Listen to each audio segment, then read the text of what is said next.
ভারতীয় ক্রিকেটে বর্তমানে আলোচনার কেন্দ্রে একটাই প্রশ্ন, টেস্ট ক্রিকেটে দলের ভয়াবহ ব্যর্থতার দায় নিয়ে প্রধান কোচ গৌতম গম্ভীর কি পদত্যাগ করেছেন। গত এক বছরে দেশের মাটিতে 7টি টেস্টের মধ্যে 5টিতে হার। গত বছর নিউজিল্যান্ডের কাছে 3-0 হোয়াইট ওয়াশ হওয়ার পর এবার দক্ষিণ আফ্রিকার কাছে 2-0 ব্যবধানে সিরিজ হার। এই লজ্জাজনক পারফরমেন্সের পর কোচের চেয়ারে চাপ বাড়ছে ক্রমশ। গুয়াহাটিতে দক্ষিণ আফ্রিকার কাছে 408 রানের বিশাল পরাজয় গম্ভীর পরিস্থিতিকে আরও কঠিন করে তুলেছে। তবে 2 বিশ্বকাপে জয়ী গম্ভীর স্পষ্ট জানিয়ে দিয়েছে তিনি কোথাও যাচ্ছেন না।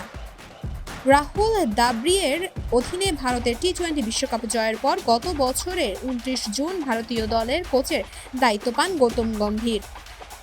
সাদা বলের ক্রিকেটে তার অধীনে ভারত চ্যাম্পিয়ন্স ট্রফি ও এশিয়া কাপ জিতেছে, যা তার সাফল্যের পাল্লা ভারী করেছে। কিন্তু টেস্ট ফর্ম একেবারে উল্টো দিকে। অস্ট্রেলিয়ার বিপক্ষে বর্ডার গাভাস্কার ট্রফিতে হার, আর সর্বোচ্চ সাফল্য বলতে ইংল্যান্ডে সিরিজ ড্র করা ছাড়া ভারতের টেস্ট ক্রিকেটে বর্তমান চিত্র খুবই হতাশাজনক।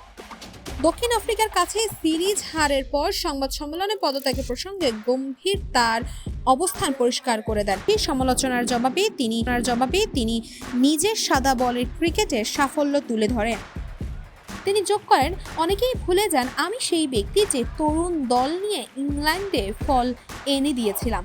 নিউজিল্যান্ড নিয়ে সবাই কথা বলে, কিন্তু আমি সেই কোচ যার অধীনে ভারত চ্যাম্পিয়ন্স ট্রফি ও এশিয়া কাপ জিতেছে।